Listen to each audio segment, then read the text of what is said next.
가진 성경 구약 566면에 나와 있습니다. 엘리사가 다시 길갈에 이르니 그 땅에 흉년이 들었는데 선지자의 제자들이 엘리사의 앞에 앉는지라 엘리사가 자기 사원에게 이르되 큰 솥을 걸고 선지자의 제자들을 위하여 국을 끓이라 하매 한 사람이 채소를 캐러 들에 나가 들 포도동굴을 만나 그것에서 들 호박을 따서 옷자락에 채워가지고 돌아와 썰어 국 끓이는 솥에 넣되 그들은 무엇인지 알지 못한지라. 이에 퍼다가 무리에게 주어 먹게 하였더니 무리가 국을 먹다가 그들이 외쳐 이르되 하나님의 사람이여 솥에 죽음의 독이 있나이다 하고 능히 먹지 못하는지라. 엘리사가 이르되 그러면 가루를 가져오라 하여 솥에 던지고 이르되 퍼다가 무리에게 주어 먹게 하라. 이에 솥 가운데 독이 없어지니라. 아멘. 오늘 저희 교회 귀한 목사님을 모시고 말씀을 듣게 되었습니다.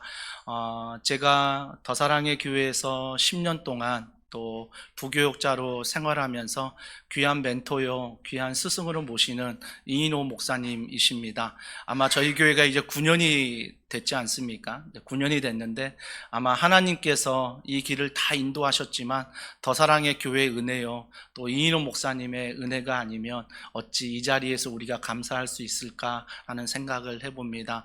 참 그럼에 있어서 목사님께 감사드리고 또 사랑하는 목사님이십니다. 오늘 나오셔서 마음껏 실수하라 라는 제목으로 말씀을 전해 주실 텐데 목사님 잘 오셨습니다. 우리 더원사랑교회 따뜻한 마음을 담아 우리 목사님을 박수로 환영하겠습니다.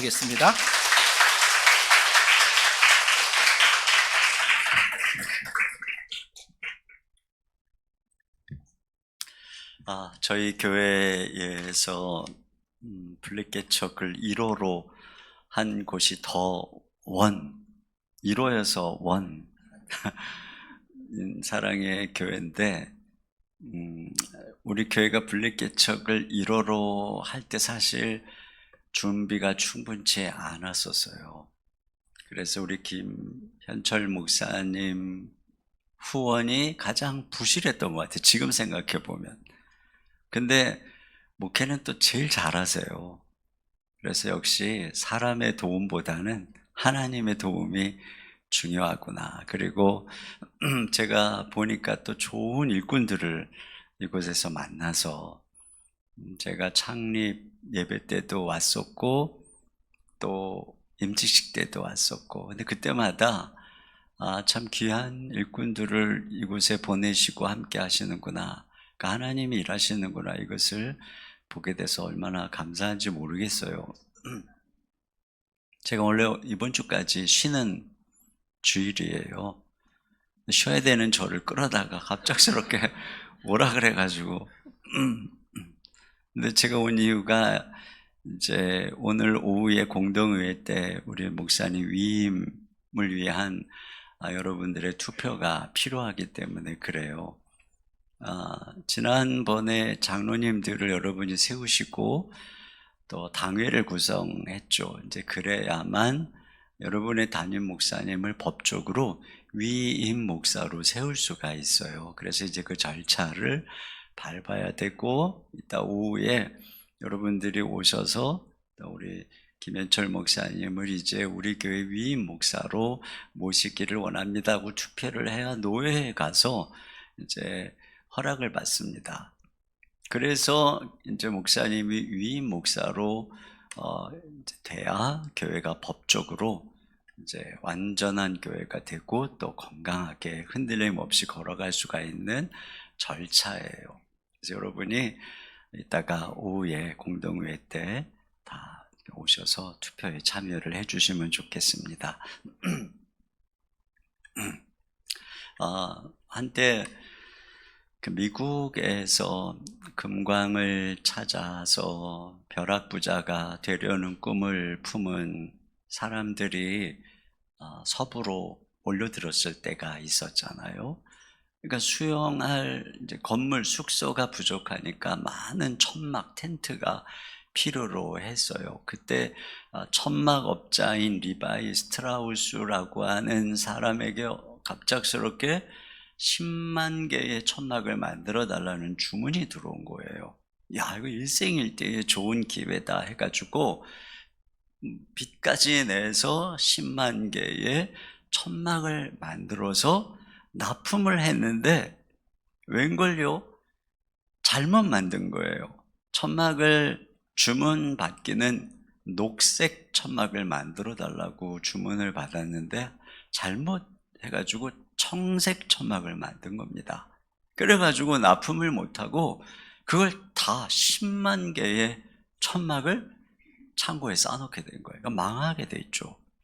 이걸 가지고 고민하던 차에 어떻게 이걸 해결할까 하던 차에 그가 무슨 생각을 했냐면 이 금을 캐는 광산의 광부들이 계속 거친 일을 하니까 옷이 자꾸 찢어지는 거예요. 그래서 이 사람 생각할 때 이 천막으로 바지를 만들면 좋겠다. 그래서 천막으로 얼마나 즐기겠어요. 질긴 바지를 만들었는데 이게 대박이 난 거예요. 그래가지고 이 청바지를 그때서부터 대박이 나고 그래서 만들어진 회사가 여러분 잘 아는 리바이스라고 하는 회사가 만들어진 거죠. 그러니까 이 기업이 실수를 해서 탄생하게 된 거예요. 이와 같이 세상에는 우리가 어떤 실수를 할 때 그게 끝장이다. 그것이 아니고 그것이 합력해서 선을 이룰 때가 있죠. 근데 하나님 안에서는 특별히 그래요. 오늘 이 본문을 보면은 엘리사가 길갈이라고 하는 곳에 그 있는 선지 학교에 방문을 했어요. 거기에 있는 선지 생도들에게 이제 말씀을 가르치다가 이제 식사 시간이 돼가니까 사환에게 소태를 걸고 국을 끓여라 그랬어요. 그런데 그 시대가 가뭄의 때예요. 그러니까 그 선지 학교에 먹을 게 뭐가 있겠어요. 그러니까 어떤 한 사람이 누군지는 모르는데 어떤 한 사람이 그래도 뭔가 국거리가 있을까 하고 막 들러 나간 것입니다. 사실 가뭄일 때 들에 뭐가 있겠어요. 그런데 우연찮게 거기 가뭄의 그 들에서 호박을 발견한 거예요. 그러니까 이 사람이 하나님께서 이런 좋은 호박을 우리를 위해 주셨는가 보다 해가지고 그 호박을 따다가 국에다가 막 썰어 놓은 거예요. 그리고서 이제 막 퍼주는데 먹어보니까 다 못 먹고 뱉는 겁니다. 그 호박이 독이 있는 들호박이었어요. 그래가지고 국 전체에 독이 가득해서 먹을 수가 없게 된 것이에요. 큰일 났죠. 그랬는데 오늘 이 본문에 어떤 사건이 일어나냐면 엘리사가 거기에 가루를 던져서 뿌려서 국 전체를 해독을 하는 것입니다. 그래가지고 그 들호박이 다 같이 먹을 수 있는 참호박이 돼버렸어요. 그래서 모두가 배부르게 먹었다. 이게 이제 오늘 본문의 사건이에요. 여기서 우리가 발견하는 첫 번째 교훈이 뭐냐면 하나님은 우리 실수에 너그러우신 분이라는 것입니다. 여기 보면 이 엘리사가 본문 어디에도 이 들호박을 따다 국 전체를 못 먹게 만드는 이 사람을 책망하는 내용이 없어요. 근데 이 사람이 이름이 안 나오는데 이 사람이 한 사람이라고만 돼 있거든요. 근데 여기 이제 열왕기 하에 보면은 한 사람들이 쭉 나와요. 요 바로 뒤에는 바알살리사라는 곳에서 또 어떤 한 사람이 이 선지학교에 먹을 걸 갖고 와요. 그래서 보리떡 20개 하고 또 채소를 갖고 오는 이런 내용이 나와요. 그리고 또 뒤에 가면은 또 무명의 한 소녀가 나아만이 든 이 나병을 고치는데 쓰임받는 내용이 또 나와요. 그 또 뒤에 가면은 어떤 한 사람이 선지학교 숙소를 짓는데 그 도끼를 빌려다가 이렇게 좀 나무를 하다가 또 이런 내용이 나와요. 그 다 한 사람들이 쭉 나오는 거죠. 그러니까 무명의 어떤 한 사람이 주인공이에요. 그런데 이 사람들이 대체적으로 어떤 사람들이냐면은 다 부족한데 뭔가 주를 위해서 하려고 하는 사람들이에요. 그래서 지금 이 한 사람도 가진 건 없으니까 막 들어가가지고 어떻게 하다가 들호박을 따온 거죠. 근데 실수한 거예요. 그 제대로 가서 따와야 되는데 독이 든 들호박을 따온 거죠. 뒤에 보면은 또 바알살리사에서 온 그 사람은 보리떡 20개와 채소를 가지고 왔어요. 얼마나 고마워요. 그런데 선지 생도들의 숫자는 100명이었어요. 그러니까 모자라는 것이에요.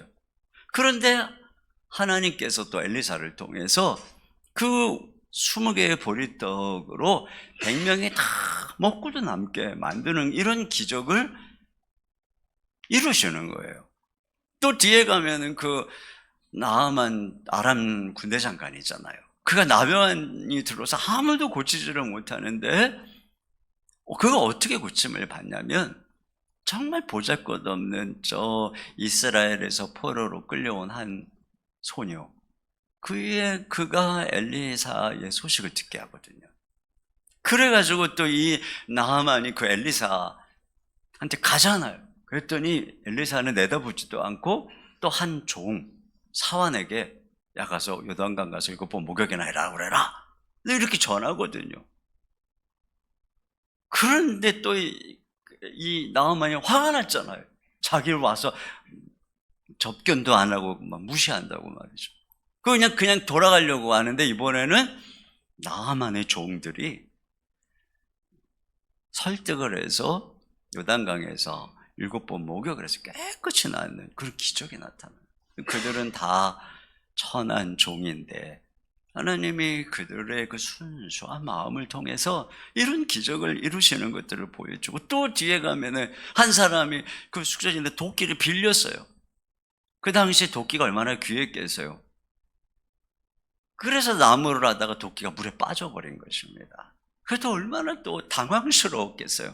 그런데 이번에는 엘리사가 나무를 던져서 그 도끼가 떠오르게 하는 이런 내용들이 나와 있는 게 이 본문의 맥락이. 그러니까 이 맥락 속에서 보면은 이 한 사람들이 다 어때요? 뭐 실수도 하고 부족하고 연약하고 또 이런 상황이지만 그들이 다 특징이 뭐냐면 뭔가 하려고 그러는 거예요. 뭔가 하려고 하는데 실수도 하고 부족하고 또 뭐 그런 거죠. 근데 하나님께서 그들의 연약함을 보시거나 또는 그들이 가진 것을 보시거나 능력을 보시거나 하는 것들이 아니라 그들이 뭐 실수 안 하고 얼마나 일을 잘하는가 이걸 보는 것이 아니고 그들의 마음을, 헌신을 보시는 거예요. 그래서 하나님이 그들을 사용해서 일을 이루시는 내용이 바로 오늘 본문의 내용이죠. 그러니까 여기서 보면은 특별히 이 들어박다 온 이 사람을 책망하는 게 아니에요. 우리 주님은 오히려 그 실수에 대해서 야, 실수해도 괜찮아 이렇게 말씀하시는 거죠. 우리가 세 아이가 있는데 우리 아이들이 어렸을 때 이렇게 자랄 때 뭐 실수 많이 하잖아요. 그래 뭐 하다가 막 그릇도 깨고 유리컵도 깨고 막 이러겠죠. 근데 그럴 때마다 제 아내가 뭐라 그랬냐면은 괜찮아, 실수로 그런 거야. 아내가 이렇게 얘기를 했어요. 근데 저는요, 한두 번이 아니라 깰 때마다 괜찮아, 실수야 이렇게 얘기를 했어요. 근데 저는 이게 너무 좀 새롭게 들렸어요. 왜냐하면 제가 집에서 어렸을 때 유리컵을 깨면 그런 말 들어본 적이 없거든요. 어디다가 정신을 팔고 사는 거냐, 다 깨먹어라, 다 깨먹어. 네. 오늘 또 뭔가 재수없는 일이 생길래나 한가 보다. 그러니까 조그마한 컵 하나 깨도 무슨 그냥 뭐 어마어마한 거 막 깬 것처럼 이러고 살았거든요. 저는 실수하면 안 돼. 그래 야단 맞아. 그러면 조그만 일만 벌리면 내가 막 큰 일이라도 벌린 것처럼 막 떨고 내가 그렇게 살았어요. 근데 제 아내가 딱 깼는데 괜찮아, 실수로 그런 거야. 그것도 계속. 그게 나중에는 애들이 지가 딱 깨고 실수야 뭐 이렇게 너무 뻔뻔하더라고요. 근데 저는 그게 제가 나중에 이렇게 지나면서 우리 주 예수님의 음성이 꼭 이와 같은 거다 이렇게 들리더라고요. 맞아, 우리 예수님이 내가 사역하다가 또 뭐 그래도 그래 괜찮아, 실수한 거야, 이게 우리 주 예수님의 복음의 음성이죠. 저는 그걸 우리 집 사람에게서 들었어요. 여러분, 우리 주님이 이와 같이 실수에 대해서 너그러우시기 때문에 우리는 그 안에서 점점 변화돼서 위대한 인생이 되는 거거든요. 그 아마존의 창업자인 제프 베조스라고 하는 분이 이런 얘기를 했어요. 아마존은 가장 편하게 실패할 수 있는 회사다. 경영자로서 내 일은 실패를 끌어안는 일이다. 그리고 오히려 우리는 아예 실패를 목표로 하고 있다. 이런 얘기를 해서요. 여러분, 실수하지 않는 일만 하라 그러면 어떻게 모험을 하고 엄청난 일들을 하겠어요? 그런데 계속 새로운 일들을 시도하다 보니 아예 실패할 때까지 계속 새로운 일을 도전하라고 하다 보니까 그 위대한 일들이 그 아마존에서 일어났다는 얘기예요. 여러분, 역사 속에서 교회처럼 위대한 모험의 길과 엄청난 역사를 바꾸는 길을 간 곳이 어디에 있습니까? 근데 그것은 바로 하나님께서 우리의 모든 실수들을, 그래서 베드로도 그렇잖아요. 그가 실수하고 넘어지고, 근데 그것도 끝이 아니야. 그가 일어나서 얼마나 더 위대한 사도의 길을 갑니까? 이거예요. 그러니까 여러분, 교회는 그런 곳이에요. 여러분이 다 그런 곳에 오신 거예요. 실수해도 괜찮다. 오히려 마음껏 실수해라. 목사님이 목사님 교회 아니라고 너무 그런 말 말씀하는 거 아닙니까? 그렇지 모르겠는데 저희 교회에서도 제가 이렇게 얘기합니다. 물론 김현철 목사님은 워낙에 마음이 너그러운 분이어가지고 주님의 마음으로 하실 거라고 생각해요. 우리 주님 말씀하시고 실수해, 마음껏 실수해, 내가 다 책임지겠다, 믿으시기 바랍니다. 중요한 건 실수 안 하는 게 아니에요. 도전하고 열정을 갖고 끝까지 주님께 마음을 드리고, 이게 중요하죠. 두 번째로, 하나님은 실수하는 순진한 사람을 사용하신다는 거예요. 저는 이 말씀을 묵상하다가 무슨 생각했냐면, 하나님이 처음부터 이런 방식으로 이 생도들을 먹이려고 하신 게 아닐까. 처음부터 이 독이 든 이 드로박을 식용으로 쓰실 생각을 하신 게 아니었을까. 그렇다면은, 이게 처음부터 주님의 계획에 있었다면, 이 실수조차도 주님의 이 손 안에 있는 이 필연이다. 만약에 그렇다면 하나님께서 이 드로박을 보고, 그걸 따오는 이 순진한, 이 어수룩한 이 사람을 쓰는 것도 하나님의 뜻 안에 있다는 거예요.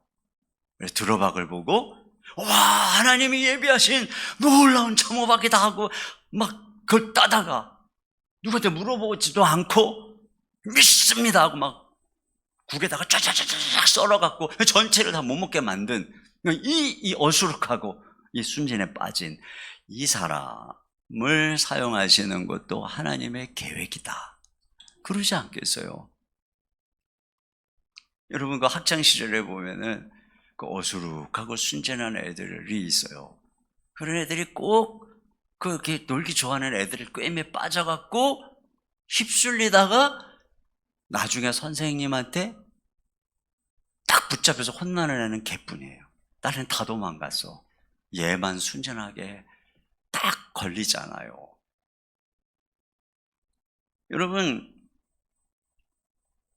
그런 면에서 보면은 하나님이, 제가 보면 이제 목회자들도 보면은 이런 순진한 사람들을 부르신다는 생각이 드는 게, 우리 교회 요즘에 젊은 분들 애 잘 안 낳잖아요. 나도 하나 낳고. 그러니까 인구가 막 줄고 여러 가지 이유가 있잖아요. 아이 낳지 않는 이유가. 근데 우리 교회 부목사님들은 보면 다 셋씩 낳았어요. 뭐냐? 이 사람들은 그냥 낳으면 하나님 책임지신다, 이런 게 있는 거예요. 그러니까 계산하고 따지는 거 제가 보면 진짜 순진하다. 애 셋 나갔고 나중에 어느 교회에서 청빙이나 해줄란가 모르겠다. 이런 생각이 들거든요. 저도 청빙하는 데가 없어서 개척한 거예요. 애 셋이어가지고. 그렇지는 않지만 하여튼 요즘은 그럴 것 같아요. 근데 저도 사실은 생각해 보면, 근데 하나님이 내가 좀 순진에 빠져가지고 나를 쓰신 게 아닌가 하는 생각도 들어요. 내가 이 말씀을 묵상하다가 이제 예전에 저를 이렇게 돌아보면 제가 군대 갈 때 제 몸무게가 47kg였어요. 그리고 눈도 나쁘고 그러니까 그 군의관이 저한테 묻는 거예요. 자네 현역 가고 싶은가? 보충역, 그러니까 방위 가고 싶은가? 물어보는 거예요. 그때 제가 뭐라고 대답했겠습니까? 제가 바로 그 전에 말씀을 막 묵상하는데 거기 성경에 이 솔로몬에게 너는 힘써 대장부가 되라. 이 말씀이 생각이 난 거예요. 그래, 내가 예수를 믿는 하나님의 사람인데 힘써 대장부가 되라고 하는데 내가 어떻게 방위를 간단 말인가? 방위 나오신 분들 죄송합니다. 그래서 제가 거기서 딱 그랬어요. 현역 가겠습니다. 그때 그분이 딱 쳐다보더니 도장을 땅 현역 도장을 찍어줬어요. 쓱 하고 나왔는데 그 다음부터 억수로 제가 후회를 했습니다. 내가 왜 그랬을까? 그냥 내가 막 진짜 순진한 거죠. 그 말씀만 바라보고 말이죠. 제가 반대하는 신학교를 갈 때도 그랬고 개척을 할 때도 그랬고 저희 그 교회가 개척을 하고 10년 만에 이제 교회가 성장을 해가지고 지금 이제 그 광교에는 예배당을 지을 때도 한참 뭐 빚도 많고 막 열심히 믿음으로 걸어가고 있는데 어느 아는 목사님이 그러는 거예요. 이 목사 간이 배 밖으로 나왔구만 그러는 거예요. 저는 그때 비로소 처음으로 내가 한 행동이 간이 배 밖으로 나온 행동이라는 걸 근데 그때 깨달았어요. 나는 그때까지만 해도 그냥 주님만 바라보고 주님이 책임지나 이 생각만 했는데 갑자기 그 얘기를 들으니까 내가 간이 배 밖에 나온 행동을 하고 있구나. 그리고 실제로 가다 보니 진짜로 그렇더라고요. 사실 이 정도면 제가 좀 약삭 빠르게 이제 제 나이가 이제 60도 넘어가고 이제 좀 제정신 차려야 될 때가 됐는데 또 저희 교회가 얼마 전에 코로나 한참 끝나기도 전에 한 3년 전쯤에 다음 세대를 위해서 그 근처에 코로나 때문에 새로 지은 저희가 이제 법조타운이거든요. 거기에 빌딩이 하나 나온 거예요. 다음 세대 교육관을 마련하려고 장로님들하고 다니다가 그게 딱 보여진 거예요. 근데 우리가 그것을 사기에는 너무나 큰 거였어요. 그런데 장로님도 그렇고 저도 그렇고 이게 코로나기 때문에 나와 있는 기회다. 이것을 사지 않으면 나중에는 기회가 없으니까 후회할 것이다. 그러나 지금 이거를 사면 엄청난 빚을 지고 짐을 지고 걸어가야 되니까 그것도 또 후회될 것이다. 사도 후회, 안 사도 후회. 다음 세대를 위해서 투자는 해야 되고 그런 고민을 엄청 했어요. 그러다가 하나님 앞에 기도하고 주님 앞에 사인을 구하고 하는데 하나님이 해라, 내가 너와 함께 한다. 이렇게 말씀을 해주셨어요. 제가 그 말씀에 또 순진하게 넘어가서 한 거죠. 그래서 그걸 샀어요. 수백억의 빚을 지고 샀어요. 정확한 액수를 말하면 다 놀랄까봐 제가 말을 못합니다.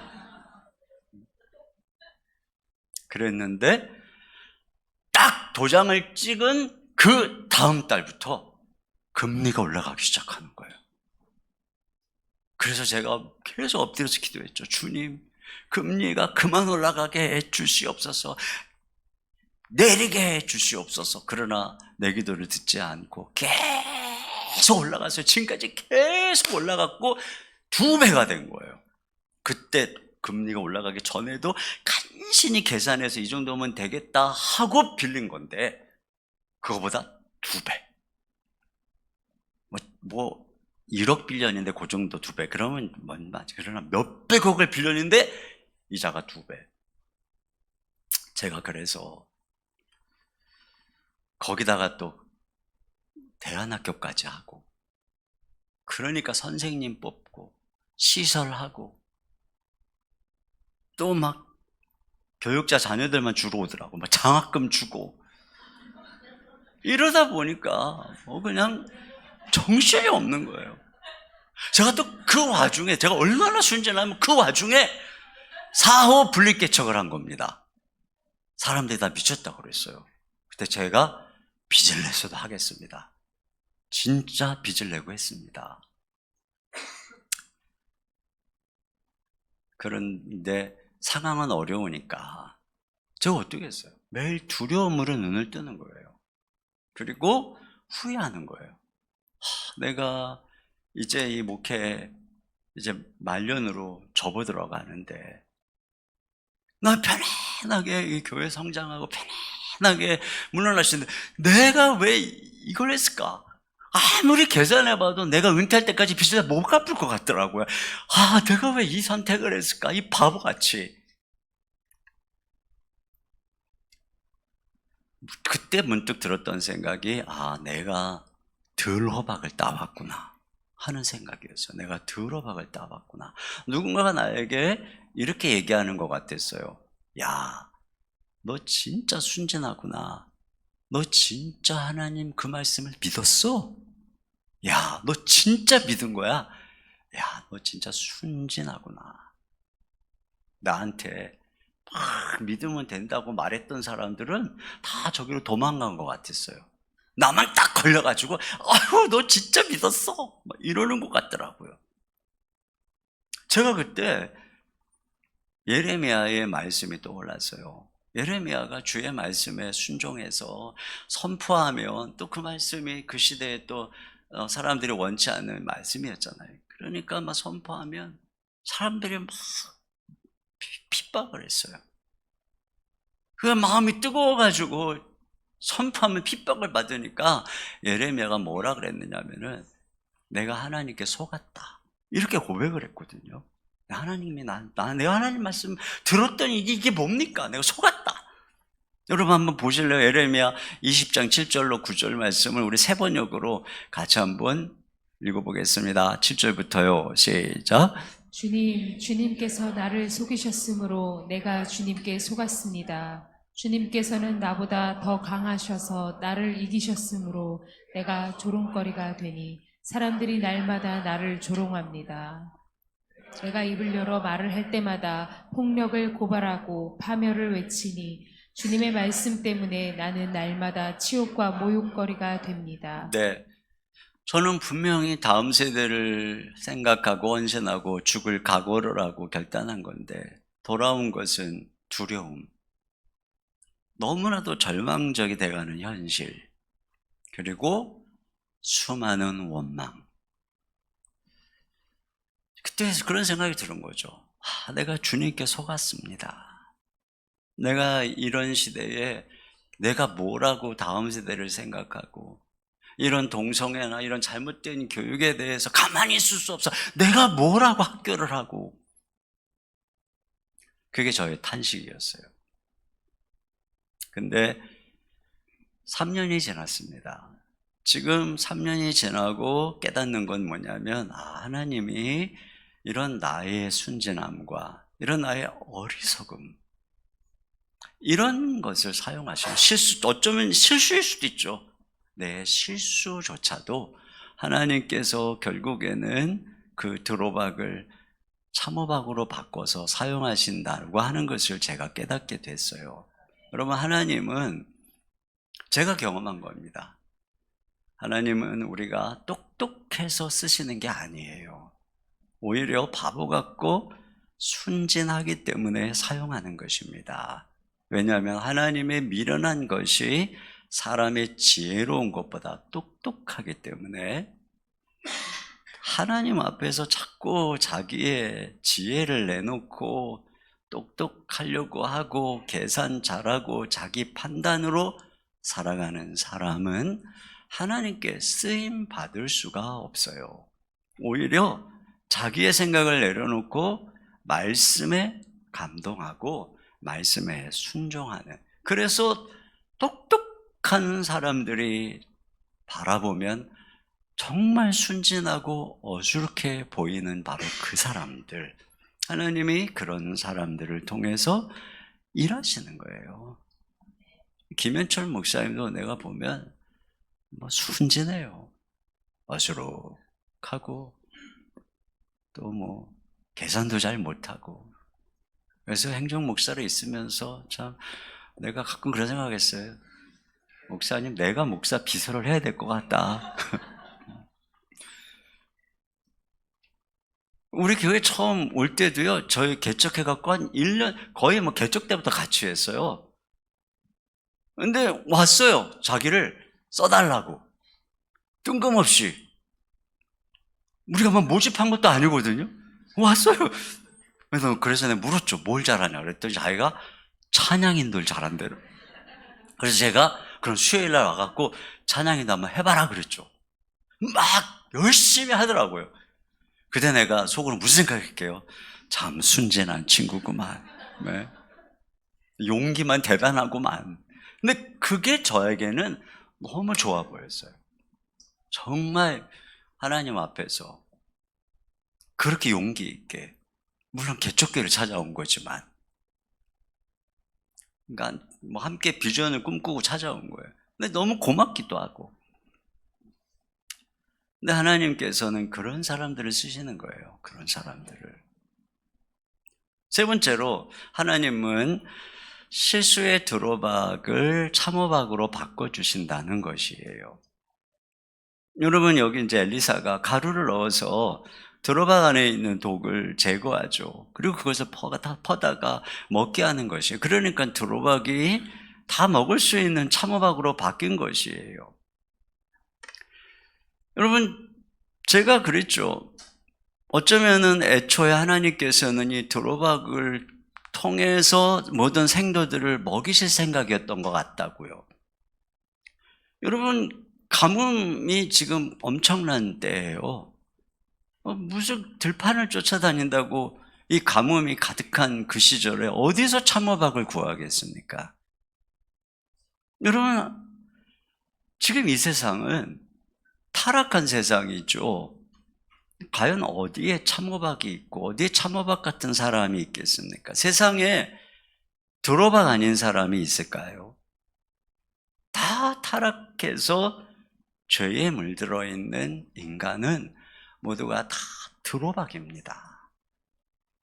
그러다 보니 우리는 드로박이 가득한 세상에 살다 보니 이런저런 어려움도 당하고, 사업을 신중하게 시작했는데 뭔가 발을 잘못 내디딘 것 같은 경우도 생기고, 신중을 기해서 사람을 뽑았는데 나를 너무 어렵게 하는 사람을 만날 수도 있고, 신중을 다해서 그 기업을 선택해서 입사를 했는데 내가 잘못 드로박을 고른 게 아닌가 싶은 경우도 있고, 또 뭐 기도하고 만났는데 어서 왼수 같은 인간을 만났구나 싶을 때도 있고. 왜 그럴까요? 이것이 타락한 세상의 단면이에요. 이 세상은 그런 드로박의 세상이고, 교회에 오시는 분들도 다 드로박이에요. 다 죄가 있고 죄성이 있는 그런 모습 그대로 오는 것이죠. 여러분, 이렇게 모든 사람이 다 죄를 범하였고 타락했다고 하는 이 세상에 독이 없는 드로박 같지 않은 사람이 어디 있겠어요? 아무도 없어요. 여러분, 예수님의 12제자 다 드로박이었어요. 전부 마음속에 이기심, 또 여러 가지 상처, 분노가 가득한 드로박들이었어요. 삭개오는 더 심각한 아주 그냥 매국노 같은 드로박이었어요. 막달라 마리아는 막 귀신 들리고 뭐 여러 가지로 하여튼 현찮은 드로박이었어요.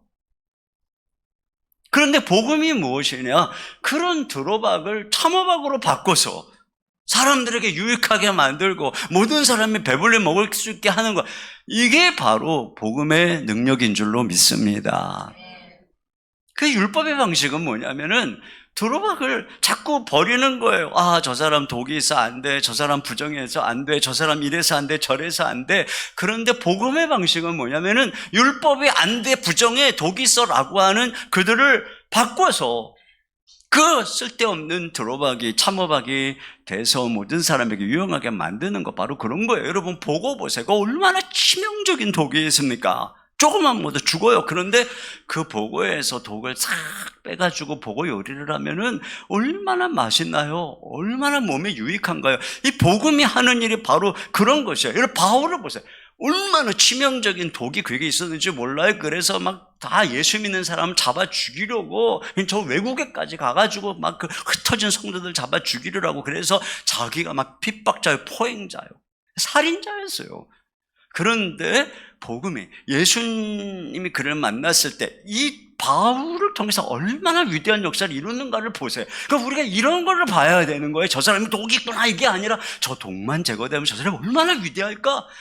이걸 볼 수 있어야 돼. 이게 복음적인 시각인 거거든요. 어거스틴을 보세요. 그가 얼마나 방탕했어요. 얼마나 이단적이었어요. 그런데 그가 변화되니까 엄청난, 사실은 우리 이 복음적인 이 건강한 기독교의 흐름이 시작이 어거스틴에서부터 되는 거예요. 그가 하나님께 얼마나 위대하게 쓰임 받았는지 몰라요. 그러니까 여러분 교회는 그와 같이 막 처음부터 막 참호박들이 막 모여가지고 이렇게 되는 게 아니잖아요. 다 두로박들이 와서 이곳에서 선포되어지는 하나님의 생명의 말씀을 통해서 점점 참호박으로 바뀌어가는 바로 그런 과정이라고 할 수가 있어요. 그러니까 우리가 시선을 바꿔야 돼요. 어떤 사람을 보고 저 사람은 뭐 관상이 안 좋아, 저런 식으로 생일산다가 옛날에 만났는데 막 이렇더라 저렇더라 뭐, 그리고 막 단정을 지어요. 저 사람 독이 막 많아, 그래가 저 사람 가까이 하면 안 돼, 다 단정을 줘. 뭐 드라마 보면 그러잖아요. 한 번 하기는 끝까지 하긴. 근데 그거 다 거짓말이에요. 그 드라마 다 그렇지 않아요. 세상에 한 번 의인은 끝까지 의인, 그런 의인도 없고 그런 악인도 없어요. 근데 우리가 꼭 그런 식으로 행동하거든요. 우리가 한 번 틀리면 그냥 막 하여튼 죽을 때까지 한 교회 안에서 그분이 저기 앉으면 난 저기 앉고 말이죠. 혹시 그런 분 있나요? 여러분 그러면 안 돼요. 저 인간이 없어야 내가 내 인생이 행복해. 이 드로박을 제거해야만 우리 가정은 행복해. 이 국은 쏟아버려야 돼. 그건 진실이 아니에요. 그건 율법이에요. 그 능력이 없는 것이에요. 그러나 복음은 무엇이냐? 이 드로박을 참호박으로 바꾸는 능력이에요. 자, 그러면 어떻게 드로박을 참호박으로 바꾸는 것인가? 여기 보니까 어떻게 했어요? 41절에 보니까 한번 41절을 같이 한번 읽어보겠습니다. 자, 시작. 엘리사가 이르되 그러면 가루를 가져오라 하여 솥에 던지고 이르되 퍼다가 무리에게 주어 먹게 하라 하매 이에 솥 한가운데 독이 없어지니라. 네, 가루를 가져오라 하고 솥에 던지는데 제가 이 말씀을 보면서 가루가 도대체 뭘 의미하는 것일까 아무리 생각해봐도 성경에는 가루가 의미하는 게 너무 많더라고요. 그런데 제가 이 가루만 신경 쓰다가 진짜 중요한 구절을 주목하지 못했다는 걸 깨달았어요. 그게 뭐냐면 그 다음에 이렇게 나와요. 가루를 솥에 던지면서 그가 어떻게 하면 이르되, 엘리사가 이야기를 하는 말을 이르되 뭐라 그러냐면 퍼다가 무리에게 주어 먹게 하라, 이렇게 얘기를 말을 합니다. 그러니까 그 다음에 이에 솥 가운데 독이 없어졌다. 그러니까 솥 가운데 독이 없어진 것은 가루를 던졌을 때가 아니에요. 가루를 던지고 이르되 퍼다가 무리에게 주어 먹게 하라고 엘리사가 말했을 때, 그 다음에 이에 솥 가운데 독이 없어졌다. 제가 이걸 보면서 이 초점이 어쩌면 이 가루가 의미하는 것이, 이 강조하는 것이 엘리사가 말하는 이르되, 그의 입에서 한 이 말씀에 초점이 있는 거구나. 제가 이걸 언뜻 말씀 묵상하다가 깨닫게 됐어요. 그리고 다시 보니까 이 전체의 강조점이 거기에 있어요. 여러분 이 배경이 뭐냐면 38절 한번 읽어보겠습니다. 38절 상반절 같이 보겠습니다. 자, 시작. 엘리사가 다시 길갈에 이르니 그 땅에 흉년이 들었는데 선지자의 제자들이 엘리사의 앞에 앉은지라. 엘리사가 자기 사환에게 네, 여기까지만. 그러니까 지금 그들이 선지자 엘리사의 앞에 앉았어요. 지금 뭐 하는 거예요? 말씀을 배우는 거예요. 엘리사는 선지자께 왔고 사람들은 다 앉아서 하나님 말씀을 듣는 거예요. 그런데 그때가 흉년의 때라고 했죠. 선지생도들은 다 결혼해서 가정도 있어요. 근데 그들이 지금 하나님 말씀을 듣고 있는 거죠. 사람들이 뭐라 그랬겠어요? 야, 하나님 말씀을 들으면 밥이 나오냐, 떡이 나오냐, 제정신이냐, 그랬겠죠. 그런데 이 사건이 지금 뭘 가르쳐 주냐면은 이 선지자의 입에서 나오는 말씀으로 두로박이 참호박이 돼서 결과적으로 굶주린 모든 사람들을 먹이더라. 그러니까 하나님 말씀이 말씀대로 순종하면서 걸어갔더니 먹이더라. 바로 그거예요. 여러분, 이 선지서를 보면은 엘리야도 그렇고 엘리사도 그렇고 그들이 말하는 것마다 그대로 됐다 이렇게 나오고, 그래서 그 당시에 사르밧 과부, 그 많은 과부가 3년 반 동안 가뭄에 다 굶어 죽었어요. 그런데 엘리야의 말을 들은 사르밧 과부는 살았죠. 그 이후에 또 7년 흉년이에요, 지금 이때가. 그런데 이 앞에 나와 수넴 여인은 그 엘리사의 말을 듣고 또 살아남아요. 이게 지금 무슨 얘기냐면 하나님 말씀을 들으면 산다는 거예요. 지금 거기에 엄청난 강조점이 있는 거죠.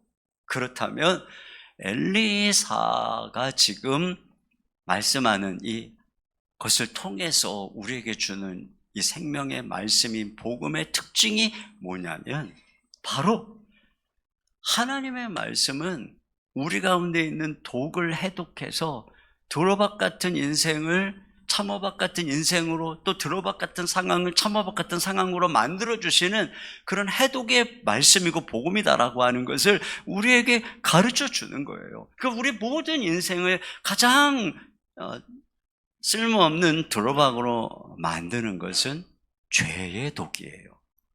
그렇잖아요. 아무리 좋은 학교를 가도, 아무리 사업에 성공을 해도 결국은 죄라고 하는 독으로 인해서 쓸모없게 되잖아요. 그런데 그 죄를 해결할 방법이 없는 거예요. 그런데 우리 주 예수님께서 우리가 우리 죄로 인해서 마셔야 하는 저주와 사망의 잔을 마셨어요. 대신 십자가에서 죽으셨어요. 그리고 부활하신 예수님은 죄의 모든 독성을 제거하는 해독제가 되신 거예요. 그래서 어떤 일이 일어나느냐, 신기하게도 놀랍게도 예수님을 믿으면 매 미움에 사로잡혔던 사람의 마음속에 용서의 마음이 생기고 사랑하게 되고, 또 분노하고 이러던 사람이 예수님을 만나서 하나님의 말씀으로 변해되면 점점 온유한 사람이 되고, 탐욕에 가득했던 사람이 이웃과 나누는 사랑의 사람이 되고, 혀에 입만 열면 죽이는 독이 가득했던 그 혀가 이 복음을 통해서 이젠 사람을 살리고 격려하고 위로하는 이런 일들이 어떻게 일어날까요? 생명의 복음, 예수 그리스도의 생명의 말씀으로 말미암아 예수님을 만나면 그렇게 되는 거예요. 그러니까 이 십자가의 부활의 놀라운 복음은 바로 이 독을 해독하는 복음, 이걸 알 수가 있는 것이죠. 그리고 더 나아가서는 그래서 우리 안에 있는 독을 해독할 뿐 아니라 우리가 또 막 주님을 섬기고 또 이러다 보면은 이 사람에게 상처받고 저 사람에게 상처받고 이 사람에게 비난 듣고 저 사람에게 비난 듣고 두려움도 오고 근심도 오고 막 이런 독이 가득해서 막 나를 죽일 것 같은데, 우리 주님의 생명의 말씀은 우리를 거기서 다시 해독시켜 주는 거예요. 그래서 너희가 무슨 독을 마시든지 해안받지 않을 것이라고 했던 것처럼, 제가 그 빌딩을 계약하고 아침에 일어나면 뒷골이 땡기고 내가 왜 이런 선택을 했을까, 두려움이 다가오고 근심이 다가오고 등에 식은땀이 나고 다시 물릴 수 없을까, 막 별 생각을 다 했어요. 많은 사람들이 코로나여서 여전히 예배당은 텅 비어있고, 들리는 소식은 목사님 왜 그런 행동을 하셨나 하고 비난하고 원망하고, 정말 너무너무 힘들었어요. 머리를 쥐어뜯으면서 아침에 일어나면 그 두려움이 다가와서 눈뜨기가 싫었어요. 그러니까 제가 할 일이 뭐예요? 기도죠. 제가 골방에 들어가서 눈을 딱 뜨면 기도합니다. 이런 문제들을 기도 제목으로 적어가지고 하나님 앞에 딱 기도하면서 하나님 하고 기도하다 보면 놀라운 일이 주님이 제 옆에 딱 와 계시는 거예요. 근데 그 임재가 딱 오는 순간에 마음에 두려운 염려 이런 것들이 한꺼번에 사라지고 평강이 오는 거예요. 아, 주님이 나와 함께 하시는구나. 그리고 일어나서 그리고 또 말씀을 묵상하지, 제정신이 들어왔으니까 말씀을 묵상하다 보면 생명의 말씀이 약속을 주시고 힘을 주시고 하루를 살아요. 그 다음날 아침에 눈을 딱 뜨면 똑같아요. 다시 두려움이 다가오고 그러면 또다시 기도실로 가는 거예요. 무릎을 꿇고 하나님 하고 기도하다 보면 또 주님이 내 옆에 딱 와 계시는 거예요. 그러면 또다시 마음이 평강이 오고 그렇게 기도하면 아, 주님 나와 함께 하시는구나. 그러니까 주님이 조만간 빚 문제도 해결해 주시고 금리도 내려가게 할 것이다. 근데 안 내려가고 또 소식이 또 올랐다. 그럼 또다시 두려움, 식은땀, 큰일 났다. 또다시 어떻게 해요? 또 골방으로 들어가. 죄 하고 기도하면 주님이 또 옆에 딱. 나중에는 골방에 딱 들어가서 내가 아침에 하나님 아버지라고만 불러도 주님이 내 옆에 딱 임재하시는 거예요. 그러니까 마음의 두려움의 독, 근심, 모든 절망 이런 것들이 다 사라지고 평강이 오고 믿음으로 딱 일어나서 매일 사는 거예요. 그러니까 성도들이 내 얼굴을 보면 빚진 사람의 얼굴이 아닌 거야. 두려움도 이런 것도 없이 충만해. 그러니까 성도들은 이렇게 생각하는 것 같아. 아, 누가 엄청나게 많은 돈 헌금해서 목사님 빚 다 갚았나 보다. 그런 일은 하나도 일어나지 않았어요. 근데 저는 매일 그렇게 믿음으로 걸어갔어요.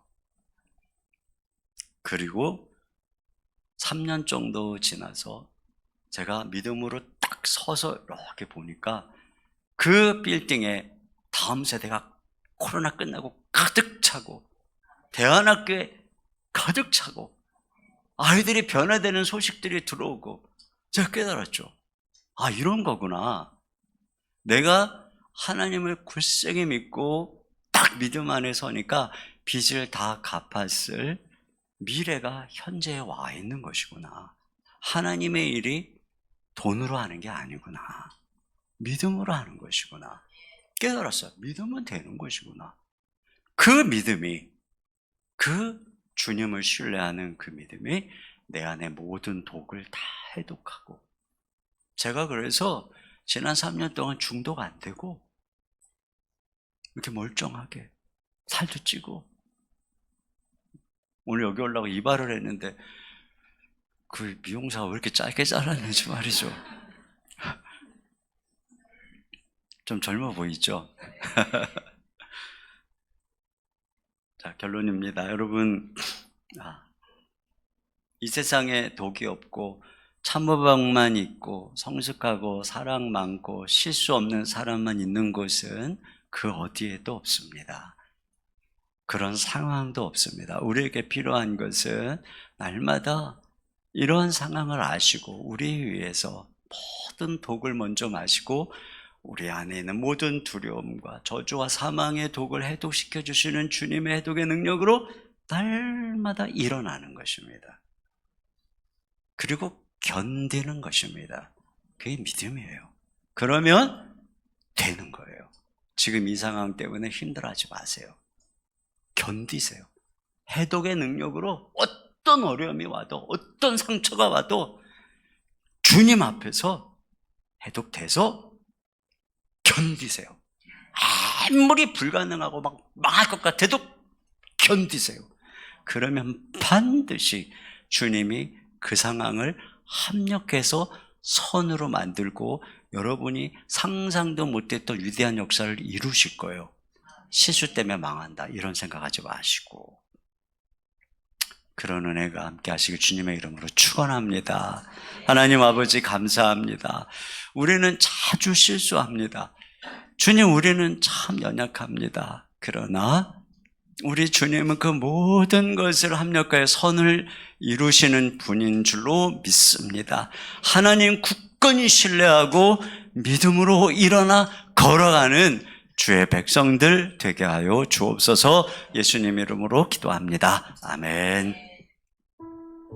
목사님 귀한 말씀 감사합니다. 우리 이 말씀 우리가 이 찬양을 통해서 좀 선포하면 좋겠습니다. 주여 우린 연약합니다. 우리 함께 이 시간에 고백합니다.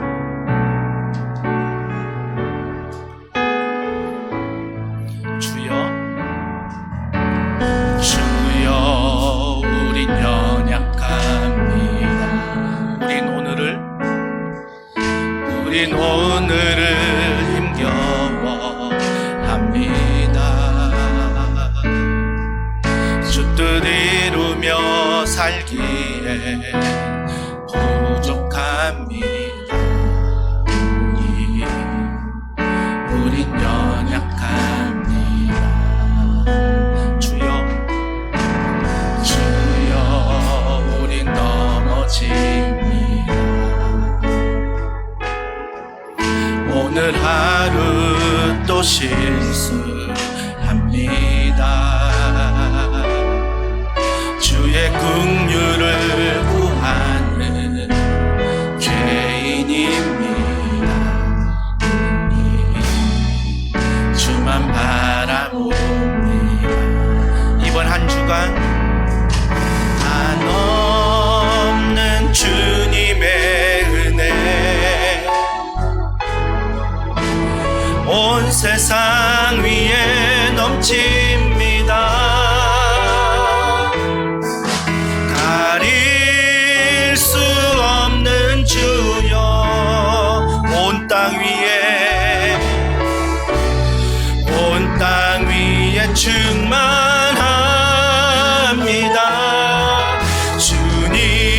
주님만이 길이 오니 우린 그 길 따라갑니다. 믿음으로 선포합니다. 그날에 우리 이루시 주는 완전하다. 우리 오늘 주신 말씀 기억하며 앞에 자막을 보시면서 이 세 가지 기도 제목 붙잡고 또 한 주간 살아가길 원합니다. 우리 같이 고백합니다. 주님, 오늘도 우리는 실수합니다. 주의 자비로 모든 실수가 합력하여 선을 이루게 하소서. 절망치 말고 다시 일어나 섬기게 하소서. 드로박 같은 사람을 참 호박으로 변화시키는 하나님의 섭리를 바라봅니다. 단정짓지 말고 기도하며 인내하게 하소서. 주님, 흉년과 같은 고난의 때에 주님의 말씀 앞에 나아갑니다. 내 안에 가득한 독을 제거하여 주소서. 우리 시간에 합심하여 기도할 때 내가 똑똑하고 내가 하려고 할 때는 주님을 바라보지 않고 주님을 의지하지 않습니다. 하지만 내가 말씀 안에 죄인임을 보고 나의 연약함을 발견할 때에 그 말씀 안에 우리가 주님을 의지하고 주님을 바라보게 되는 것입니다.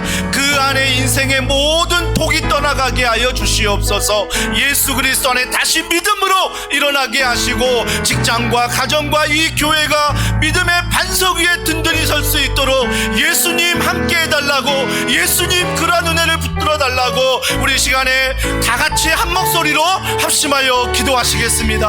하나님의 은혜와